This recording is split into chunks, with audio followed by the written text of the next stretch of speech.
Hello, everyone. It's Joanna again, and today we're going to interview Sharon. So, hi, Sharon. Hi. Could you tell everybody out there about your type of cancer and what cancer you've had, please? I had Hodgkin's lymphoma stage 4B. What is Hodgkin's lymphoma? I don't actually know, and I don't know if the specialists know. When I did try and look into my cancer, the only thing that was repeated constantly on Google was they don't know what causes it. There's no specific thing to blame for it. It's just but it is a cancer. Sorry, of the lymph nodes, and so it's like a blood cancer, really. And how was your treatment when you were going through it? It was absolutely horrendous from diagnosis all the way through to the end.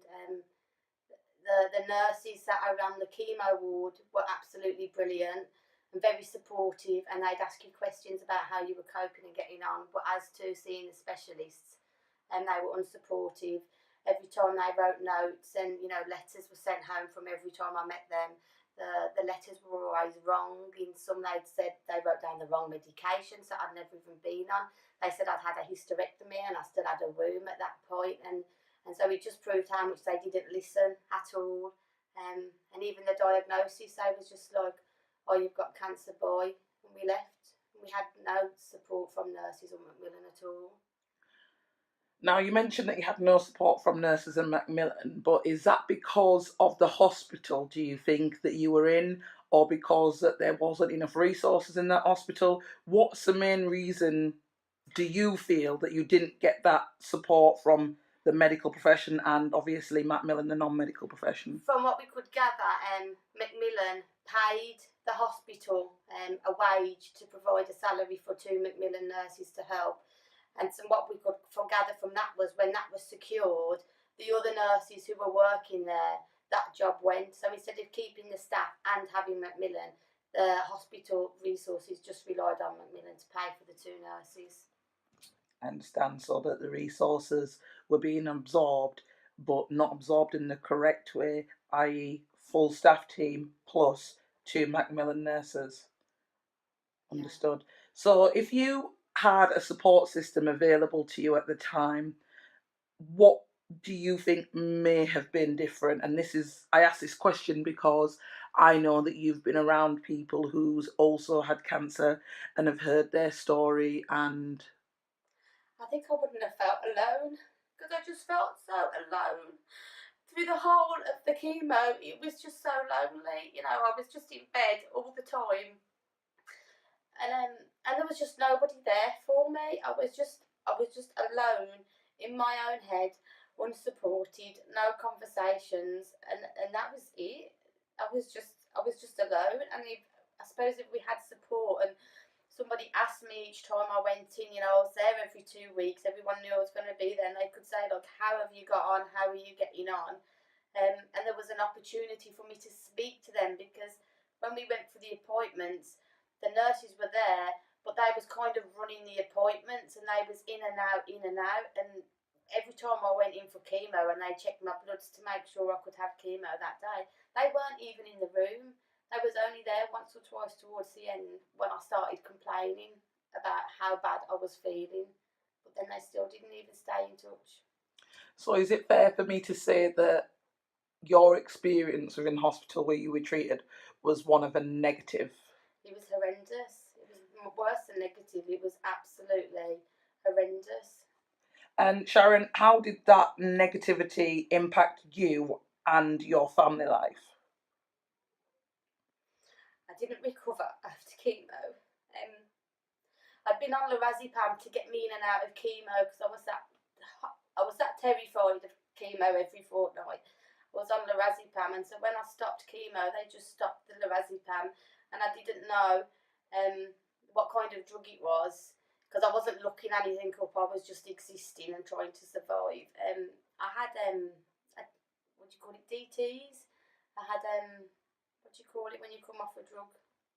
The come down withdrawal? Yeah, like I had withdrawals off it, and that kick started my downward spiral. And it was only when I spoke to my pharmacist and I mentioned it to him how bad I was feeling. He said, "No, you shouldn't be took off that. Just like that, you should be tapered off."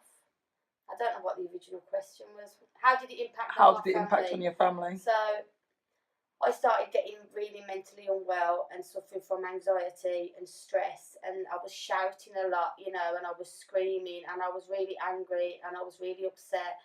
There was nobody to speak to, and my oldest son, who's 12 now, he hated me. He ended up hating me, because of the cancer, the chemo. I don't know why, but then it went on for another year, really, of me not being mentally well. Um, and it nearly broke us. It did loads of times. It's not nice for them to see mum survive and then mum shouting every day because I'm scared. I was petrified of getting cancer again. And you mentioned one of your sons. What about your other son? Because I know you've got two sons. One who actually relies on you 100% because of his disabilities. How did you cope with all of that? I hid. I hid because I couldn't do anything. I suffered from all the peripheral neuropathy. I couldn't chop. I couldn't cook food. I couldn't even open the door handles. Like, I was in that much pain physically. I couldn't even flush a toilet handle. Sometimes it would just send me into absolute agony.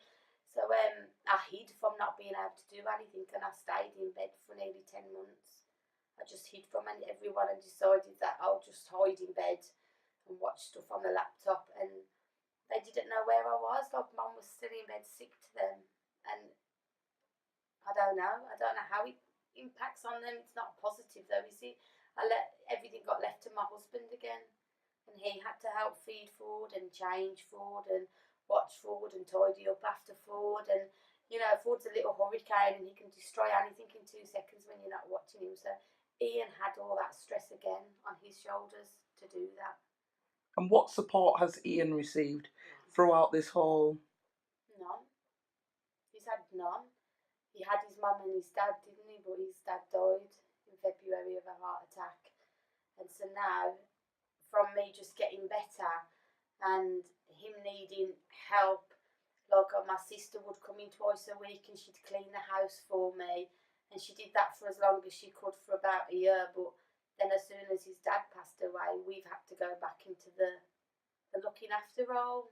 And I've had to get on board with that. And only since the Odyssey cancer holiday in May have I actually realised I'm quite capable of doing things. I just spent so long feeling unable, just unable. I just want to pick up on something you've said there. You said capable. Do you ever feel as though you've not been capable, or if I can give you a different spin, or you've just lacked the enthusiasm, the drive, the want, the need to live and not just exist? You know what? You saying all them words to me, they're completely new to me now. Absolutely immune. But all them words you've said described me before cancer. I was so driven. If I went to Weight Watchers, which I have done recently, I'd have been on the ball. Even though I was looking after the kids, I'd have been definitely that £4 the first week, £3 the next week, then £2. And I haven't. I've just managed to gain £3 in 2 weeks. And so that enthusiasm and drive that I was known for has gone completely, and now I'm just a good tryer, I think. But yeah, I don't have any of that. It's the self belief, wasn't it?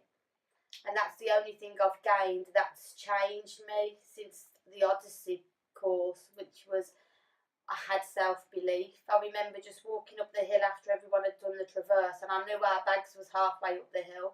And I was like, oh my God, I've got to walk up that tiny little hill in pain, sciatica, agony, absolutely in bits. And I just saw the bags and I was just like, fuck it, I'm going to carry a couple of bags. And I come down the hill and I thought, and that's the only thing I've gained. Again, self-belief and the fact that if I'm going to be in pain all the time, I might as well be in pain doing something that makes me happy. Can I just tell you something?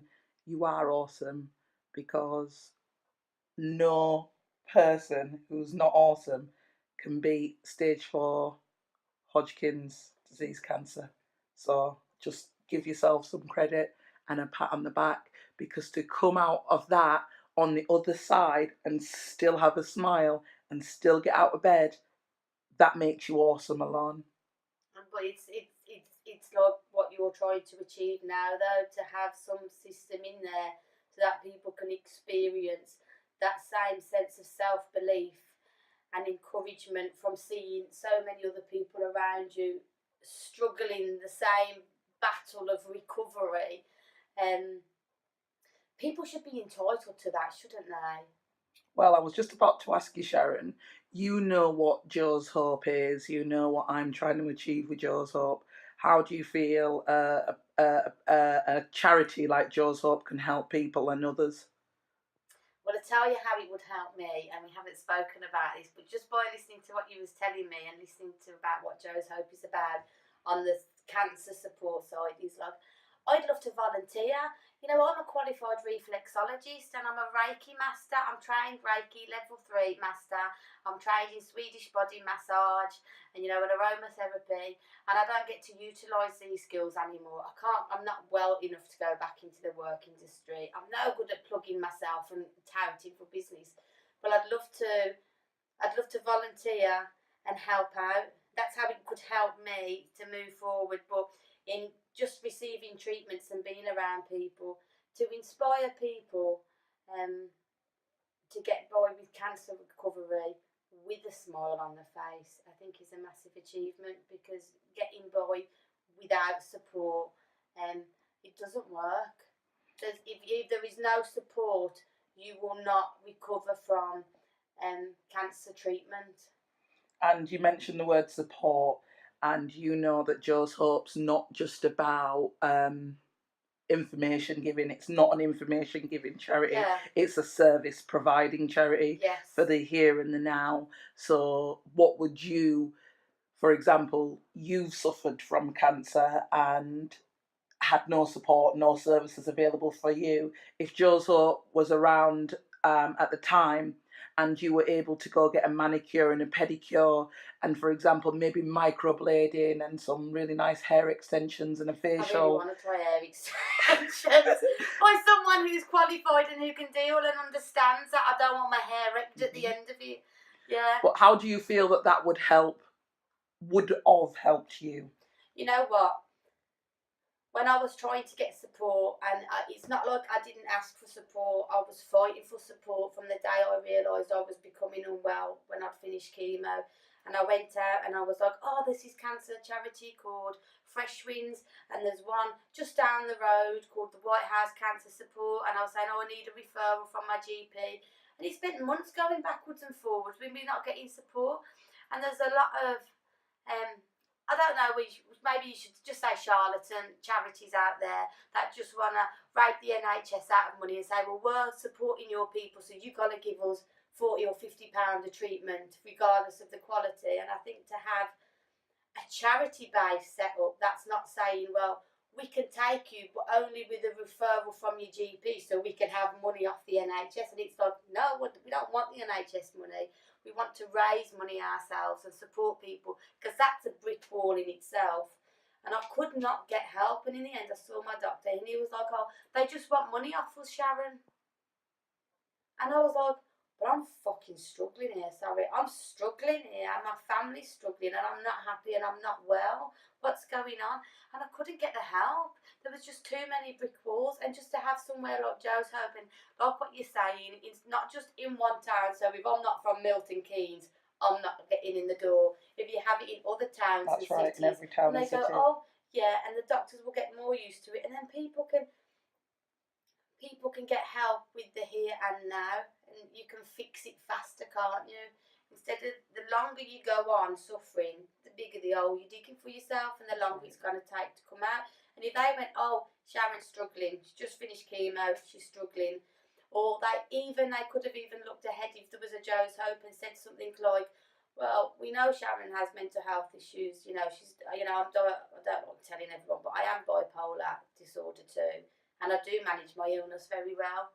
I just talk a lot. That's the worst part about it.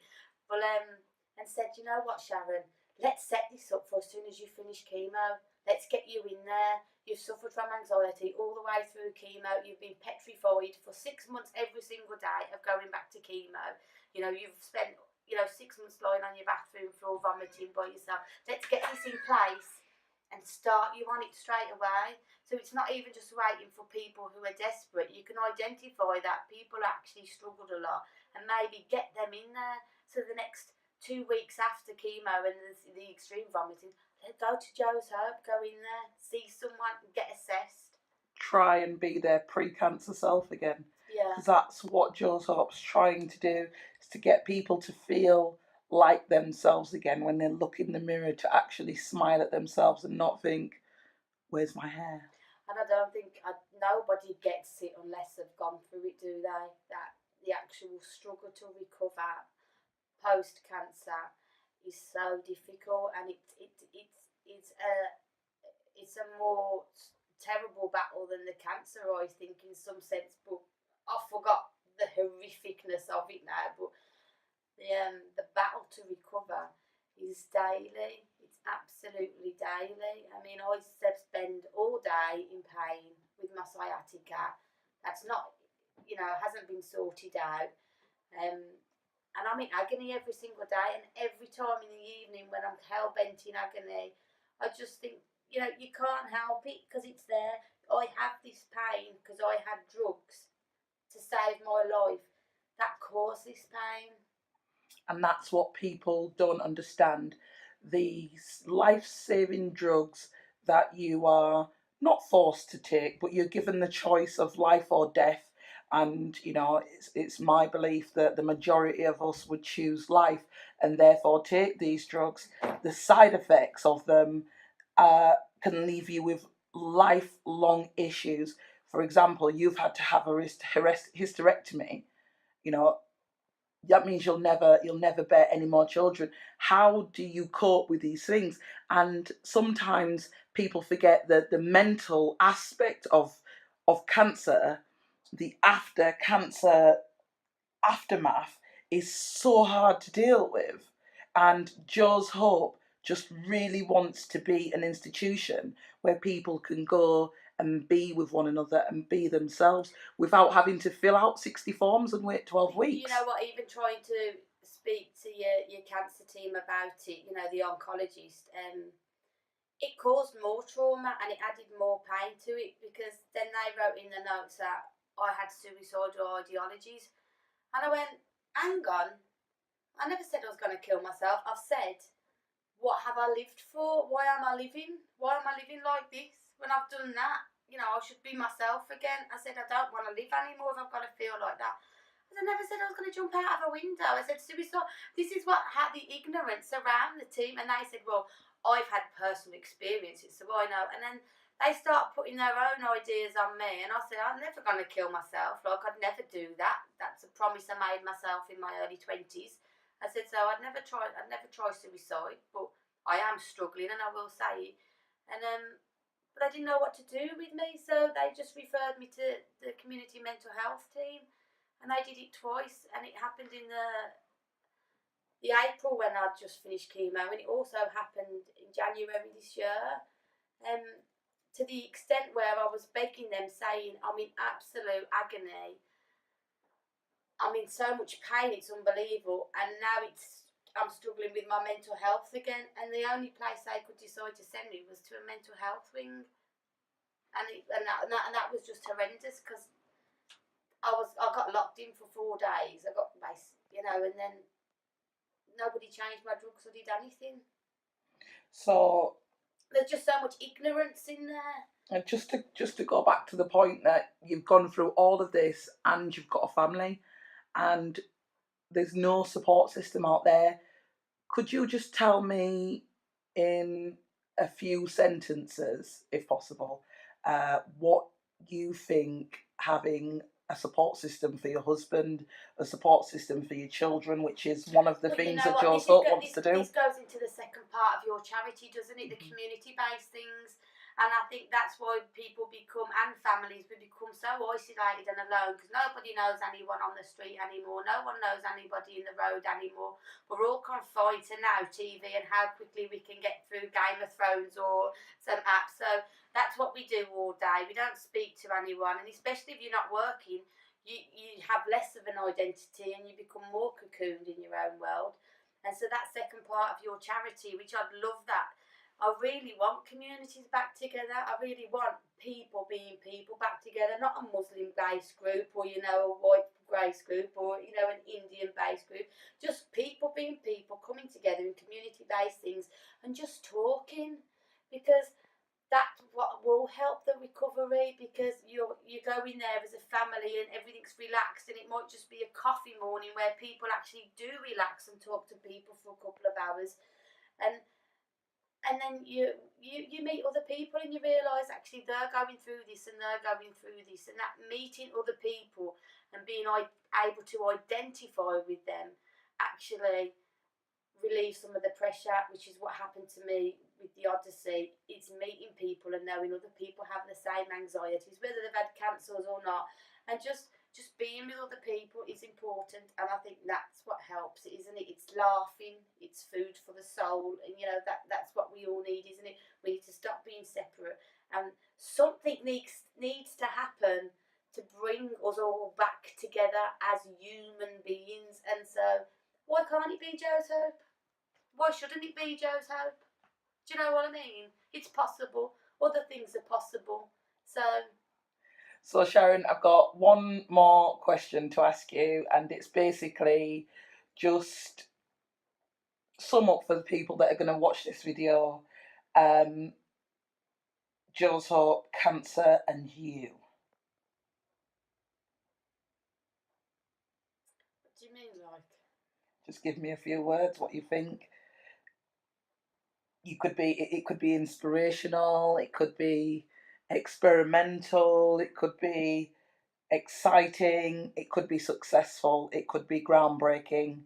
These are all the things that I sum up Joe's Hope with, and I also sum up myself with. I want Joe's Hope to be successful, because I don't want people to have to continue to suffer unnecessarily the way I have, and the way my family's had to see that. My children, my children have been through hell, watching me go through hell, and I want it to succeed. I don't want people to suffer anymore. I want people to be helped straight away. I want there to be the help, genuine help, genuine support. That's what I'm a genuine person as well, and I'll say it how it is. I just want everything to be helpful now and genuine. And if that's what you say you're going to do, then that's what I want you to do. Thank you very much, Sharon. I don't know if that answers